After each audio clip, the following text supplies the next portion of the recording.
When you've heard a story so many times, it can be hard to feel the weight of it again. Try to put yourself, though, in the sandals of Simon Peter as he climbs the Mount of Olives. It's late Thursday night, the night before what would become to be known as Good Friday. It's dark, though there is the light of the full moon. He's with Jesus and the other disciples. They've weaved their way out through the streets of Jerusalem. They've passed by thousands of people camping outside the city who've come to celebrate Passover. They're heading up the mountain to a garden they've been to before. It's been 3 years since Jesus was declared to be the Son of God at his baptism. 3 years since Jesus faced the temptation in the wilderness to stop trusting God, to take for himself what God had not yet given him. 3 years since he passed the test and said, "No, God is faithful and I will trust him." Tonight, there's another test. Just think about what Peter's seen in those 3 years. He's seen Jesus do things that only God can do. There was the night when they thought they'd drown in the storm on the Sea of Galilee. The wind was howling, the waves were swamping the boat, and Jesus just stood up and told them to stop. And immediately, everything was calm. There was the day when Jesus had taken him and James and John into a room of death. A 12-year-old girl lying lifeless on her bed. The mourners outside crying because all hope was lost. The parents shaking in the corner, wanting to hold their dead daughter. People laughing at Jesus, thinking he can still help this child who'd gone beyond all medical care. And then Jesus spoke to the girl. "Little girl," he said, "I say to you, get up."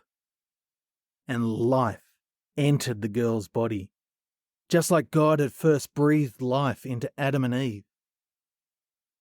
Peter hasn't made the logical connection that he'd make in a couple of months, that Jesus really is God the Son in the flesh, but he knows at least that Jesus is the Son of God. That's the title of the King God promised to send, the King who'd make everything right. Peter's so excited that he gets to be a part of this central moment of history. And because he's so excited, he just can't understand why Jesus seems so sad. What's the problem? Victory's so near. Surely now's the time when God will fully and finally triumph over all the forces of evil. Why on earth is Jesus so downhearted? With that strange mood hanging over Peter and all the group, we read this from Matthew 26, verse 36.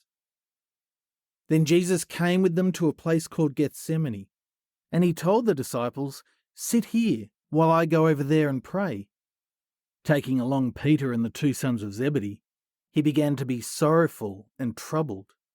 He said to them, "I am deeply grieved to the point of death. Remain here and stay awake with me." Again, this strangeness. What's going on with Jesus? He's not saying, "Oh, I'm feeling a bit flat," or, "Oh, I'm just having a bit of a rough patch. It's probably all the excitement of the last week." No, Jesus is overwhelmed. He's so overwhelmed he feels like he might die. And just like at other key moments, he's brought his closest 3 disciples, Peter, James and John, along with him, away from the group, and confided in them. He's let them in to see just how deep his sadness goes. And having let them in, he asks them for something really simple. He asks them to stay awake with him. You know those moments when it's terrifying to be alone, or to feel alone?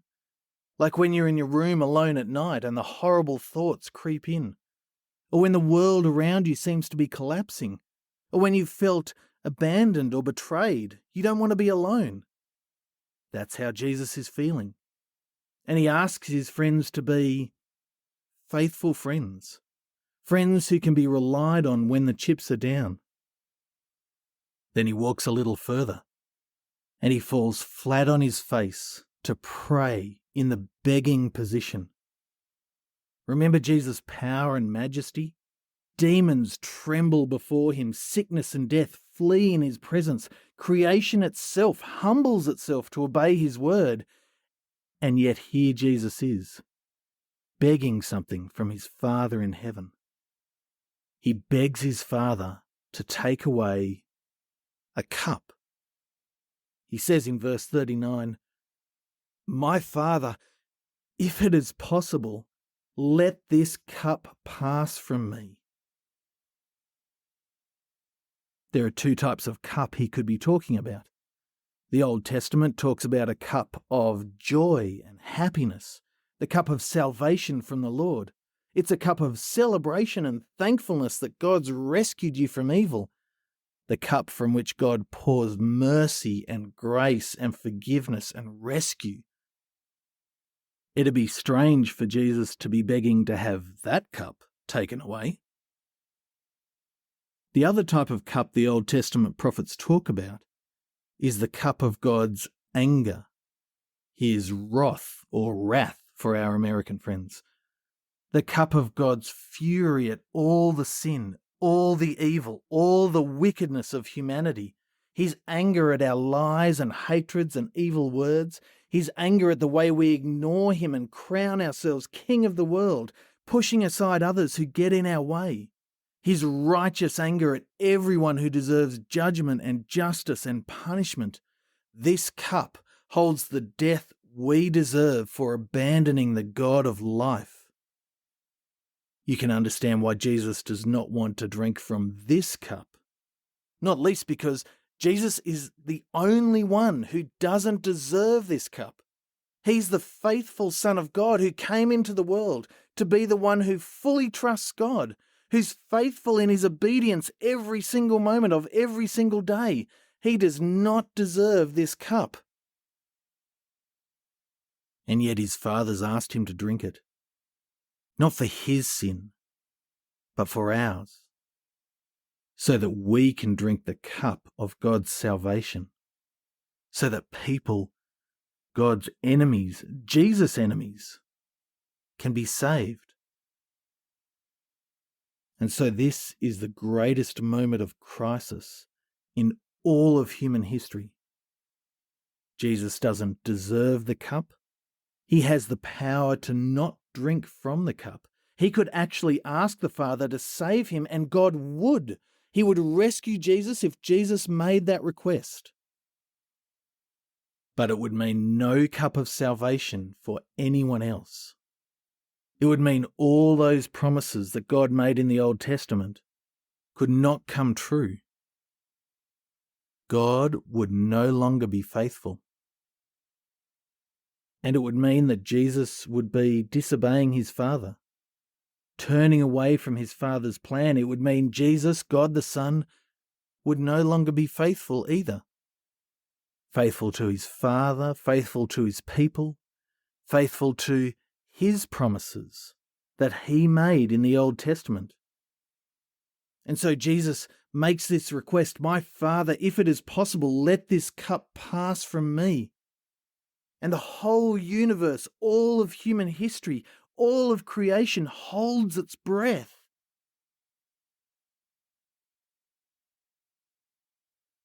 And then Jesus prays his next sentence,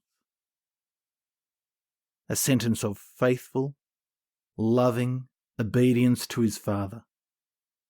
He says, "Yet not as I will, but as you will. I won't do what I want. I'll do what you want." And the universe breathes out a sigh of relief. Jesus' response is the opposite of what Adam and Eve said. They'd taken what they wanted, not what God wanted. It's the opposite of what ancient Israel had said, the opposite of what we say on a daily basis in big ways and small ways. We like to think of Jesus saving us out of love for us, and he does. That's absolutely true. But even before that, of first importance is his loving obedience to his Father, his trust that his Father is doing what's best. Remember back in the wilderness, Satan had tempted Jesus to take everything he wanted.